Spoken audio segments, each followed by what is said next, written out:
Good afternoon and welcome to the Utilities Committee of Troy City Council. This is Friday, February 28th at 12:30 p.m. My name is Doug Tremblay. To my right is Councilperson Alan Clark. To my left is Councilperson Bill Twiss. And we're here today to discuss two subjects. I assume we want to do them one at a time, Mr. Titterington? That would probably be best. Okay, how about if we start with number one about the water meters? Okay.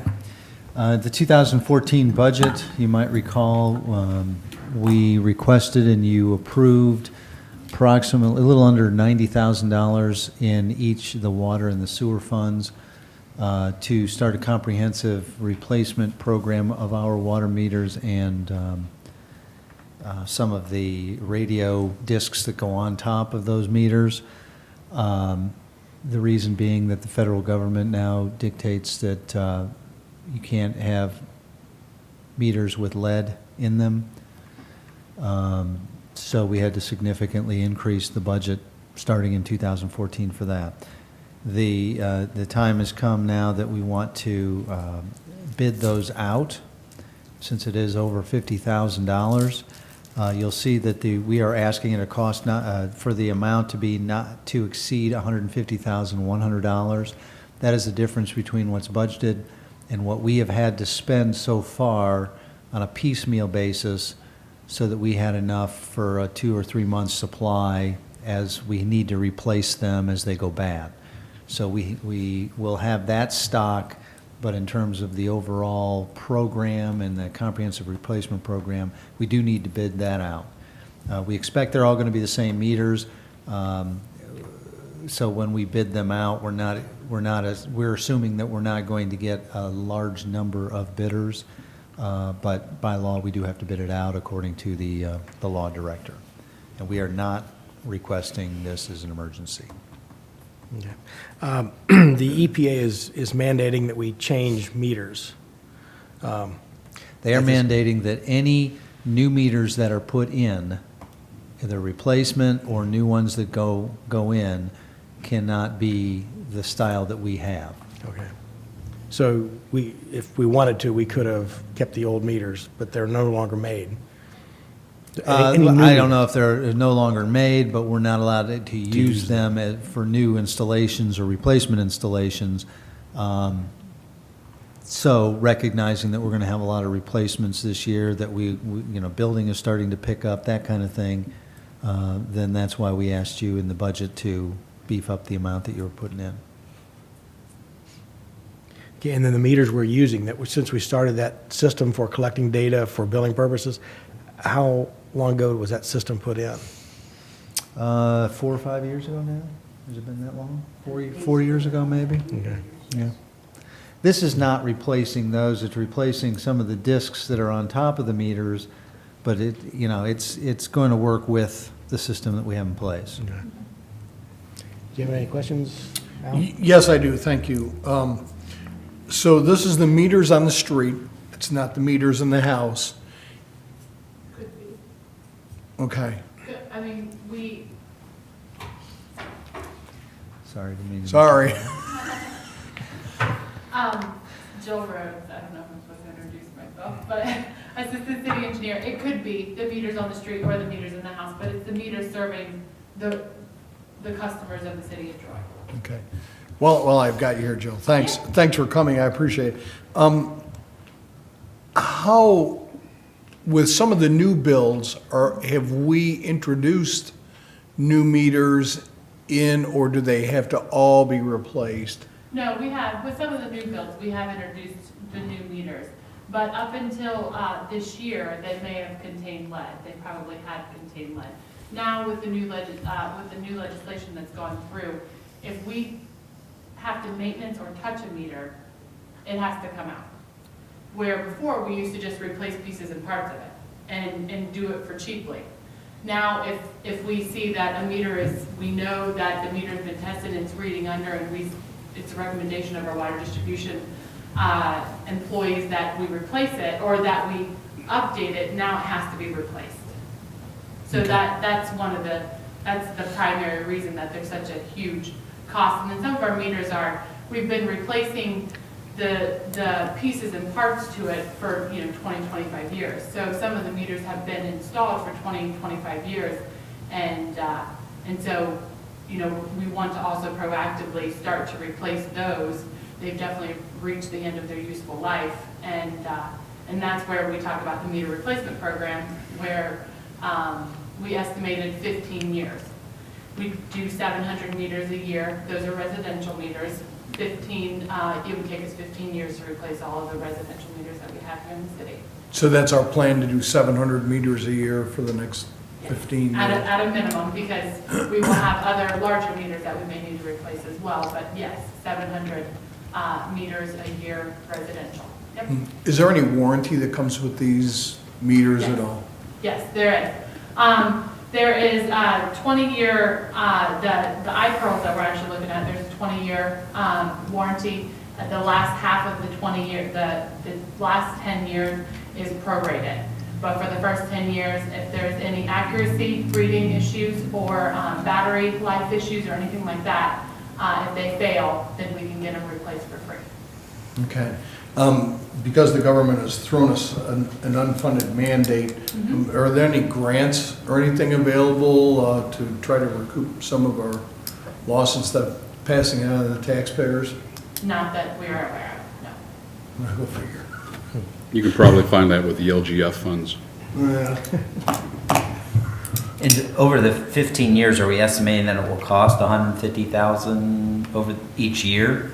Or will that vary depending on what happens? It may vary. It may vary depending on, but it'll be close to the 150, and depending on the cost Or of the more. meter. And meters don't typically go down in cost, just like anything else, right?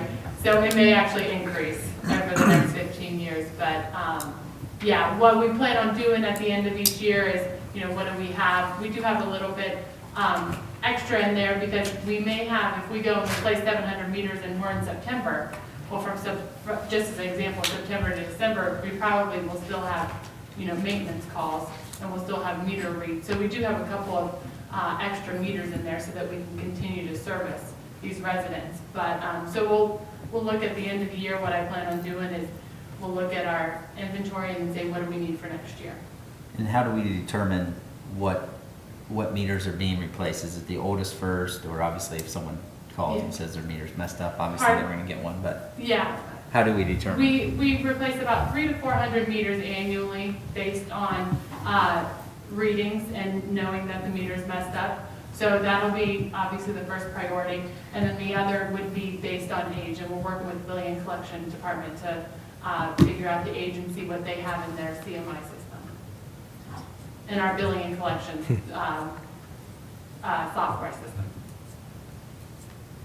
And how's this look to the customer? I mean, if it's residential, are they informed, hey, you have to have a new meter? How's No, that? typically they don't even really know that we're out there and replacing the meters. Meters can be switched out within, an hour typically. And so it's not even really gonna be that big of a deal to them. I think once we are out on site, if we do see somebody's home, we may notify them, hey, we're gonna switch out your meter. We may have to turn off the water for, a discrete amount of time, but other than that, they won't really even realize it. And if they're at work, they won't even realize that we've been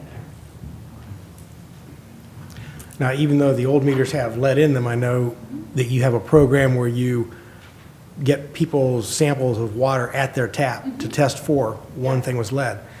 And I've been a member of that volunteer group, and they've never discovered any lead in my water. No, you are correct. So they're not really a health hazard.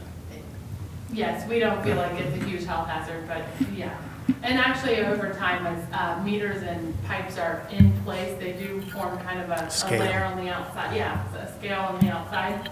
And so, it actually keeps any lead that may be in the pipe or in the meter from actually touching the water that's going through.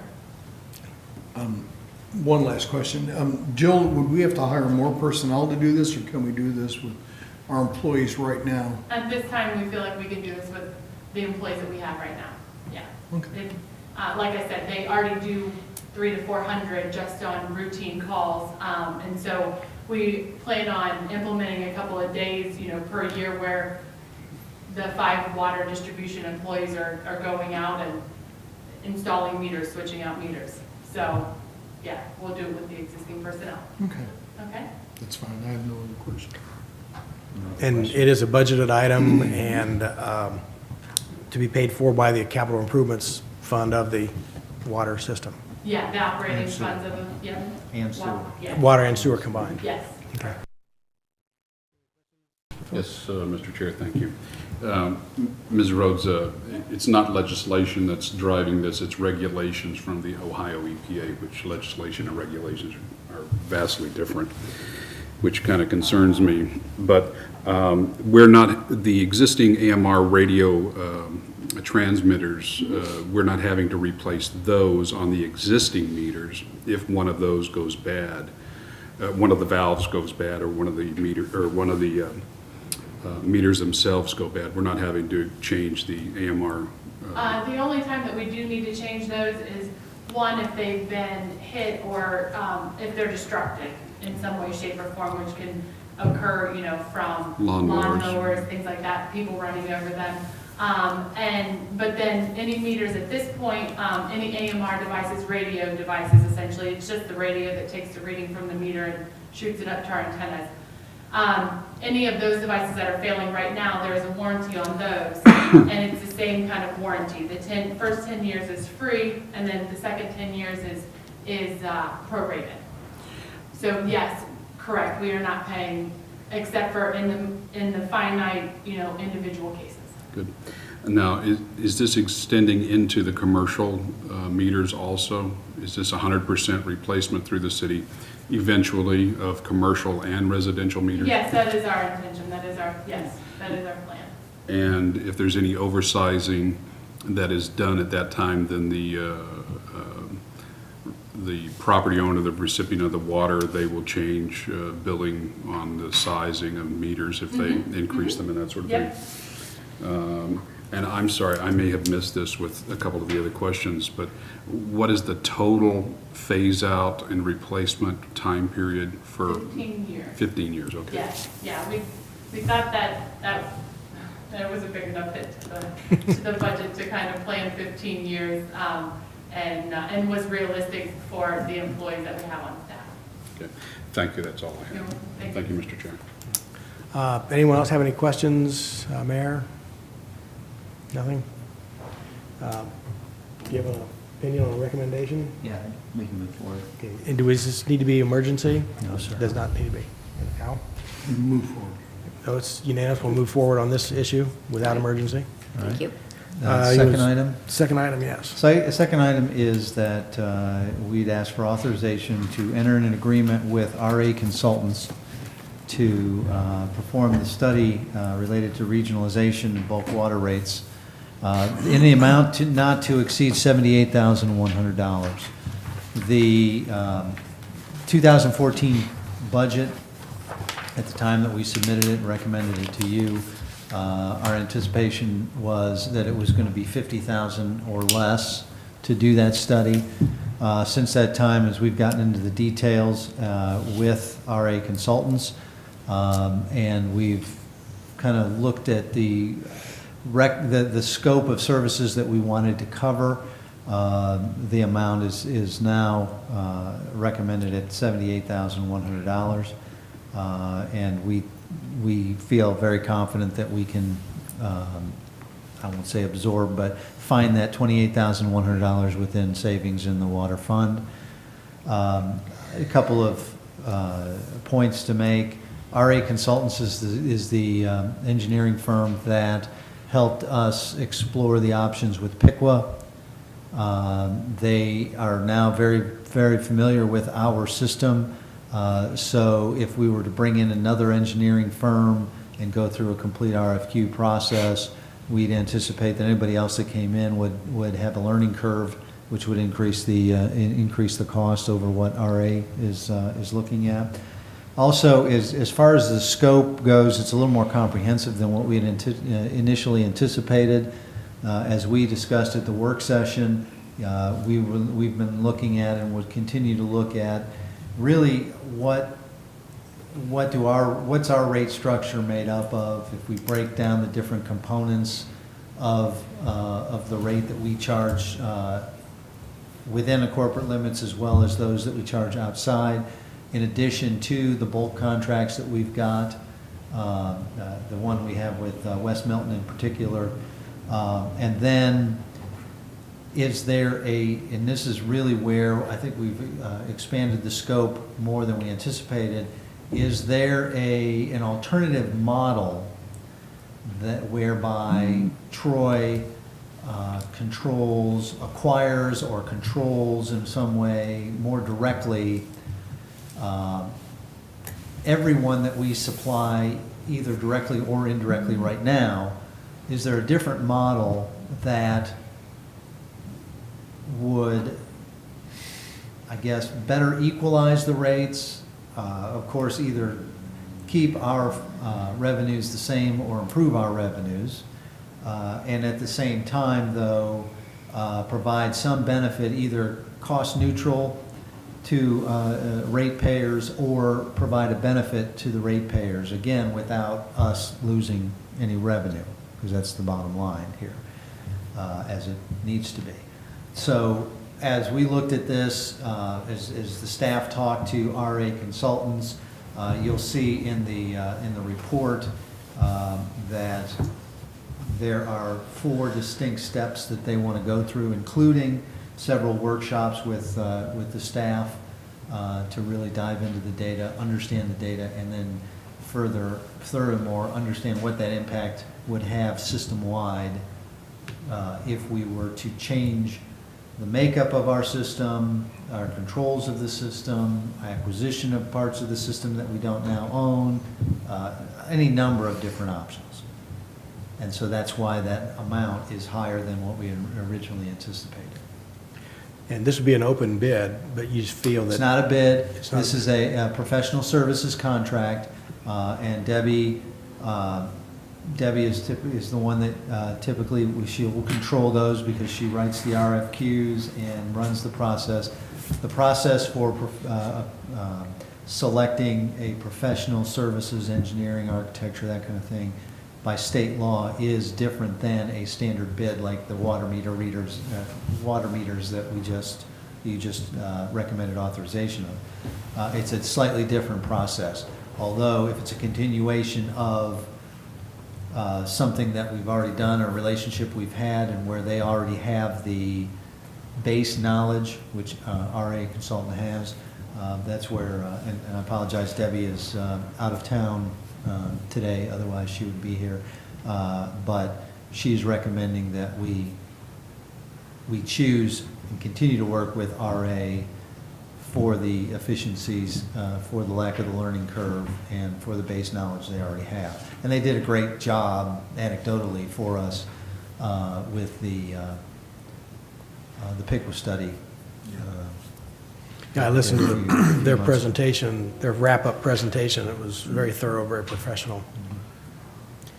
You have any questions?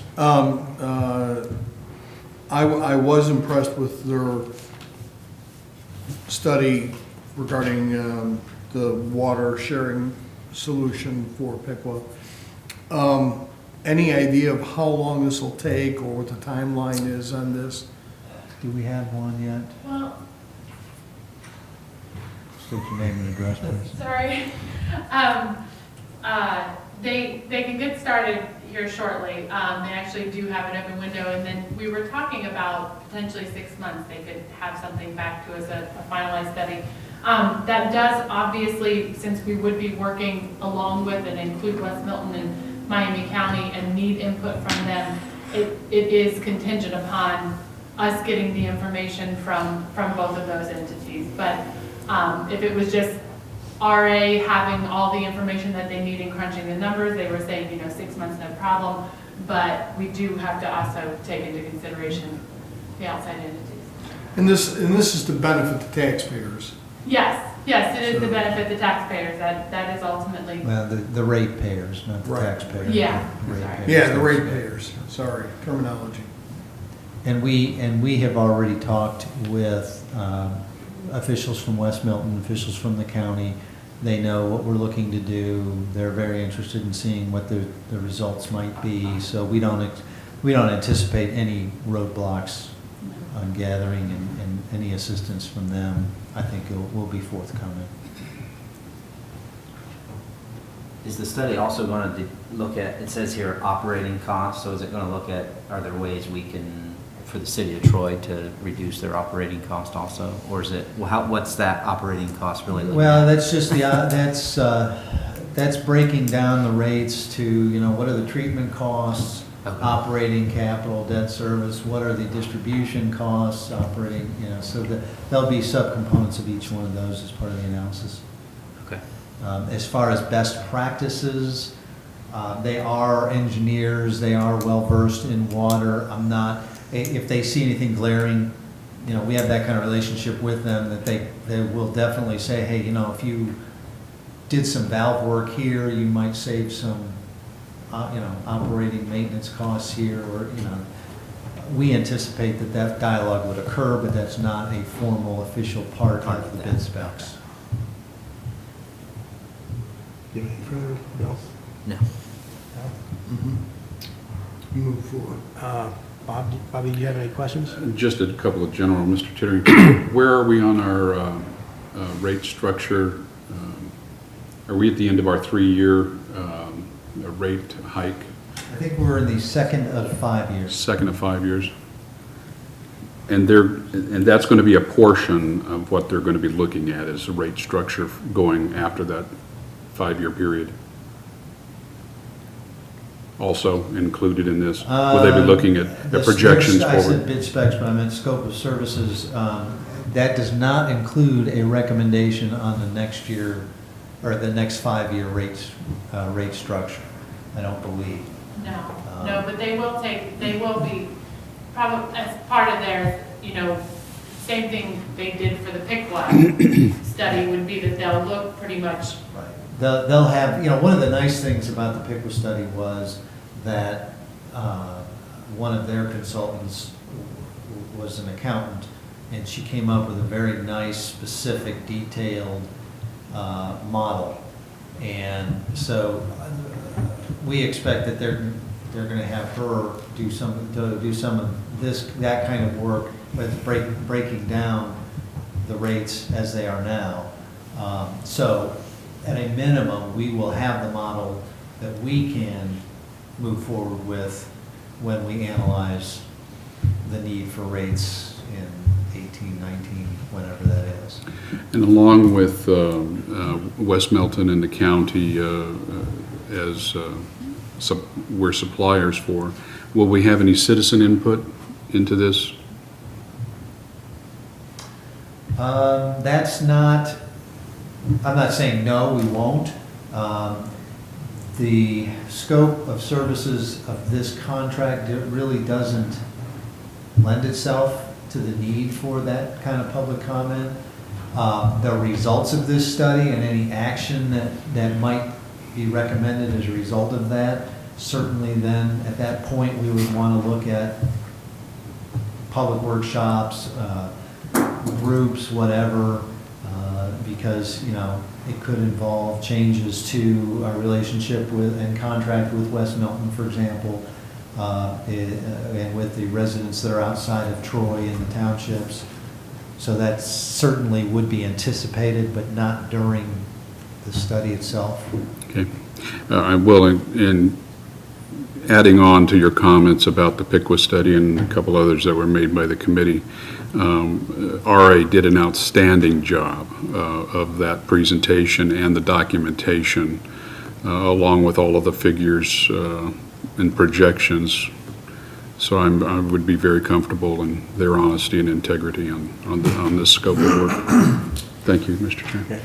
Yeah, of course, the caveat on their rate predictions for the future, the first couple of years, they feel really, really confident, and then they say the farther out you go, it starts to become a bigger guessing game at that Oh, sure. point. That's Unless you have a pretty crystal- much true with anything. Unless you have a crystal ball or something. Anything from staff? Mayor, any questions? Was this going to require emergency at No all? emergency. No emergency? Bill, I'd say move forward. move forward? Please. All three Okay. unanimous will move forward with this. All right, thank you. Anything else to come before the committee? No, sir. We are adjourned. Thank you. Thank you. Thanks.